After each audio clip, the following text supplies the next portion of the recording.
Mesdames et messieurs, bon après-midi et bienvenue dans cette édition consacrée aux actualités. Débutons ce journal avec les rendez-vous face aux jeunes samedi 13 décembre à Kinshasa, dans lesquels le président Félix Tshisekedi est revenu sur l'état de l'armée congolaise à son arrivée au pouvoir. Il a décrit des militaires vivant dans des conditions très précaires, souvent envoyés au combat sans moyens suffisants. Le chef de l'État affirme avoir fait de l'amélioration des conditions sociales des soldats et de leurs familles une priorité de son mandat, tout en reconnaissant que de nombreux défis restent à relever.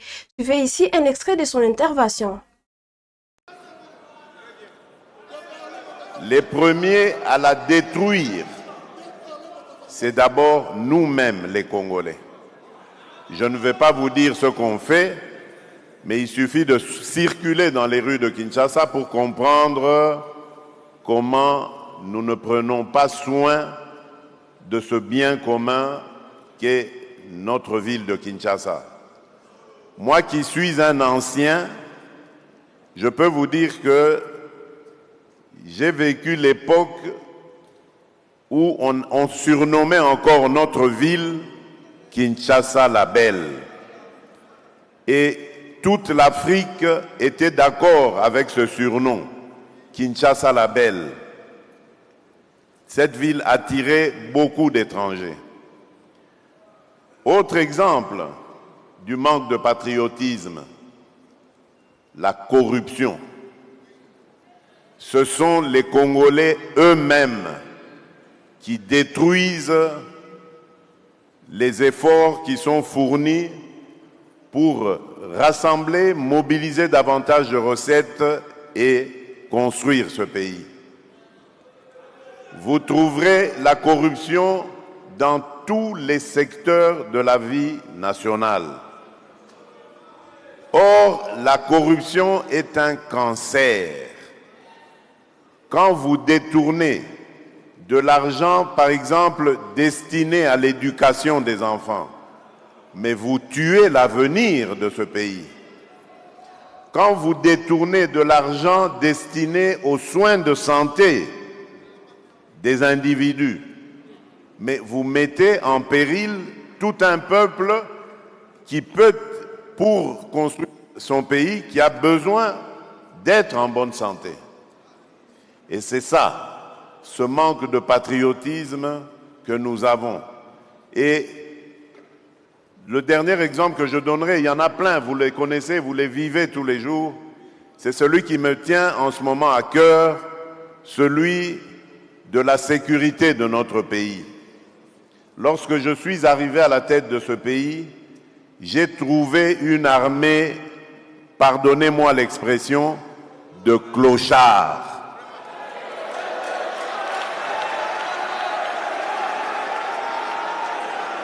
Je vous dis très sincèrement, j'avais une admiration sans faille pour nos militaires, mais les militaires de troupes, parce que ces gens, on les envoyait au combat sans ration, sans solde, sans munitions, sans encadrement, et on leur demandait de faire des miracles.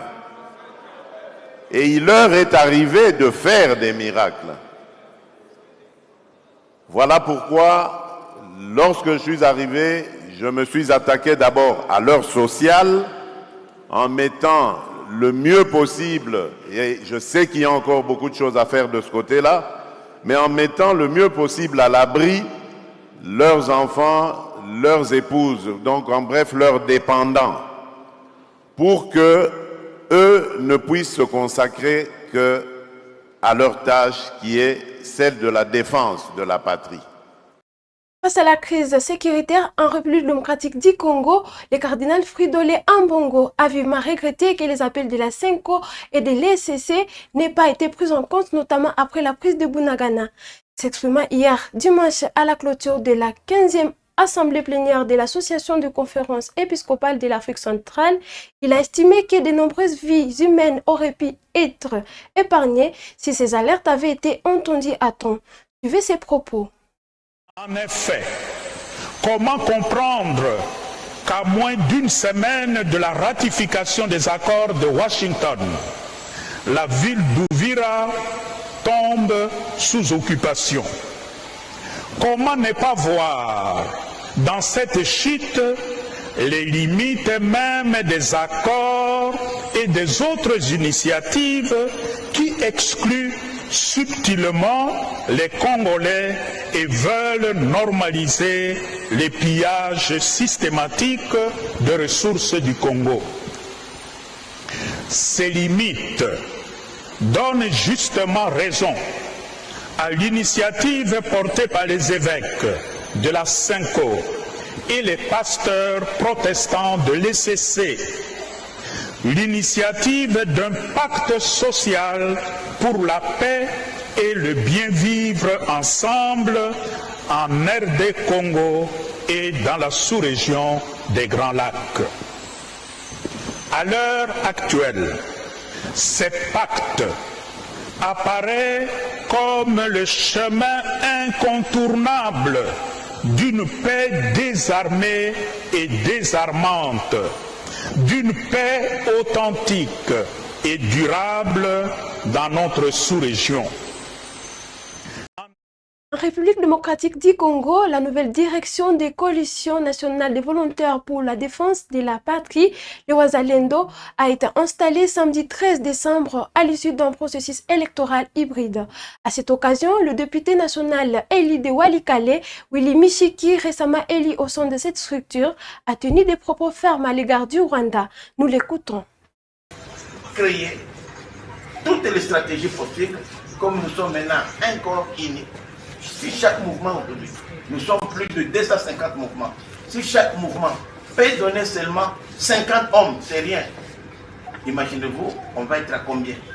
Et l'opération aujourd'hui, c'est de déplacer la guerre du Congo vers le Rwanda. C'est comme première mission. Aujourd'hui, nous sommes samedi.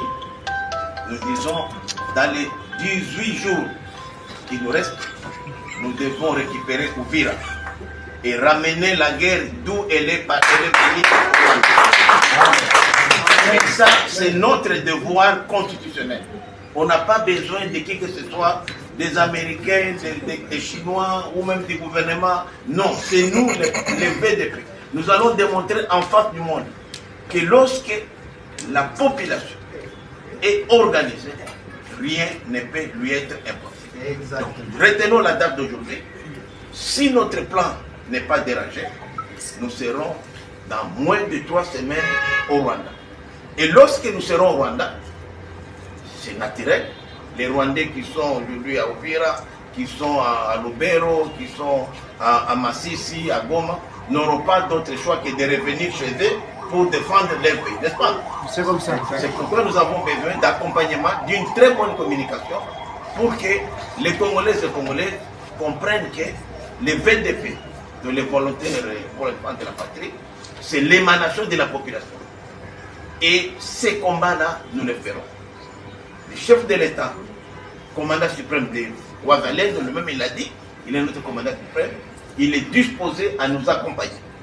Nous n'avons pas demandé la permission à qui que ce soit. Nous n'avons pas demandé la permission à qui que ce soit pour le faire. Mais nous ne sommes là que pour défendre notre nation et il y a des mécanismes où nous devons participer, encore avec vigueur, n'est-ce pas, pour arriver à atteindre cette transition. Donc les remerciements au ministre, au vice-premier ministre de la Défense, parce que, je vous assure, ce n'est pas une tâche facile. La tâche que vous venez de nous donner, de nous accorder, va demander non seulement en priorité que nous puissions être capables de mieux nous organiser à l'interne, là il s'agit d'une matière interne de VDP. Parce qu'on a tellement de chefs, de généraux, et on a des groupes politiques, il faudra que ça soit cadré, n'est-ce pas, vers un seul objectif. Sinon ça donnerait du poids à l'ennemi. Donc, nous pensons effectivement avoir la chance d'avoir cet aval que vous venez de nous donner. Mais il y a un travail. Il y a des chartes qui vont être signées par tous pour encore une fois savoir comment nous allons fonctionner. Donc ne vous en faites pas, il n'y aura pas de désordre. On sait qu'il y aura une période de transition, mais nous sommes là pour essayer de tout faire pour, pas essayer, nous devons ramener de l'ordre pour que nous puissions chasser l'ennemi. Restons toujours à Kinshasa où le gouverneur Daniel Bumba a annoncé ce dimanche soir l'interdiction de toutes les manifestations dans la ville. Cette décision concerne aussi bien les marches pacifiques prévues par l'opposant Jean-Marc Kabonde et les contre-manifestations envisagées par les camps du pouvoir. Le gouvernement a averti que toute personne défiant à cette interdiction serait appréhendée. Il l'a dit sur la RTNC. Suivez. Je viens pour rassurer la population quinoise que demain, il va falloir vaquer librement à vos occupations. Vous voyez, école, hôpital, marché, administration, nous sommes demain appelés par l'exercice du travail. Vous savez que Kinshasa, c'est une ville qui vit par ses forces productives reposant sur le travail. Donc, demain, il n'y a aucune manifestation troublant l'ordre public qui sera autorisée. Je demande à la population de rester dans la vigilance et la meilleure façon pour nous de compatir avec nos populations de l'Est et ainsi que précisément la population de Uvira qui ont été récemment touchées, c'est justement aller travailler pour renflouer nos caisses et nous permettre à faire face à cette crise. Mais qu'à cela ne tienne, je réinsiste à disant ceci, que demain, nous sommes tous appelés à vaquer librement à nos occupations. Donc demain, c'est une journée comme toute autre et nous invitons en tout cas la population de vaquer librement. Les enfants doivent aller à l'école, les hôpitaux doivent rester fonctionnels, nos marchés pareil et l'administration. Donc ça sera une journée normale pour que Kinshasa vive de la manière dont il est habitué. Alors Kinshasa, c'est une mégalopole de plus de 10-15 millions d'habitants. Vous demandez à tout ce monde-là d'évacuer librement à ses occupations et vous vous limitez là. Quelles sont les conditions que vous avez créées, des dispositifs donc sécuritaires justement? Donc demain, les forces de l'ordre et de défense se déploieront dans tous les points chauds pour éviter à ce que toute somme de tentatives voudront bien aller à l'encontre de cette décision. Ils seront appréhendés. Donc je pense que nous sommes tous appelés à observer un climat de paix. Voilà, aujourd'hui, nous sommes tous en train de courir derrière la paix. Vous avez vu l'excellence Félix-Antoine Tshisekedi Tshilombo, président de la République et chef de l'État, qui s'évertue à nous procurer la paix. La paix va de l'Est jusqu'à l'Ouest du pays. Donc, comme nous voulons la paix sur l'étendue du territoire, demain, nous serons appelés à cette observance-là. Et les forces de l'ordre et de défense seront là pour assurer la quiétude, pour assurer justement la sécurité de biens et des personnes. Donc, demain, je tiens encore à préciser et à réaffirmer à la population quinoise de se mouvoir librement, de vaquer à leur occupation, que le travail se fasse comme nous sommes habitués. Donc ça sera une journée normale comme toute autre. Et les dispositions sont prises pour leur sécurité. Je viens pour... Malgré cette interdiction formelle de l'hôtel de ville, l'opposant Jean-Marc Kabonde, leader du parti Alliance pour le changement, a confirmé les métiers de la marche pacifique pour ce lundi 15 décembre, accusant le régime en place de violer l'article 26 de la Constitution en réprimant arbitrairement les libertés publiques. Kabonde dénonce un pouvoir qui finance des contre-manifestations avec des fonds publics et recrute des miliciens pour intimider les manifestants tout en abandonnant les populations de l'Est du pays à l'agression étrangère. Depuis Bukavu, le gouverneur AFC M23 du Sud Kivu, Patrick Boussoubangui, a fait le point sur la situation sécuritaire à Uvira ce samedi 13 décembre. Il a lancé un message à l'ensemble des habitants de la province, appelant au calme et à la vigilance après ce qu'il a qualifié de libération de cette ville par les éléments de l'AFC M23. Reportage. Arborant son treillis, c'est un véritable soldat du peuple que le gouverneur du Sud Kivu, Patrick Boussoubangui Chombo, apparaît sur le perron de sa résidence officielle de Nyofu, devant la presse locale, nationale et internationale, ce samedi 13 décembre 2025. Messieurs de la presse, chers invités, bonjour. Une communication très attendue qui intervient 72 heures seulement après la libération totale du territoire d'Uvira par les forces de l'armée révolutionnaire congolaise du mouvement AFC M23.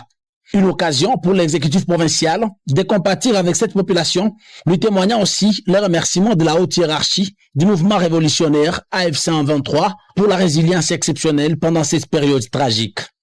Uvira libéré, aux accents patriotiques, le gouverneur Patrick Boussoubouangui insiste ici sur la cohésion entre les communautés avant d'appeler les combattants burundais à se retirer du sol congolais, rassurant l'ouverture prochaine d'un couloir pour leur rapatriement. Au nom de l'AFC M23 et du gouvernement provincial du Sud Kivu, au nom de l'histoire, au nom de la vérité, je vous rends hommage. Votre patience, votre discipline et votre courage ont rendu cette libération possible. Notre combat n'est pas terminé, mais aujourd'hui nous savons ceci. Quand Uvira tient, le Sud Kivu tient.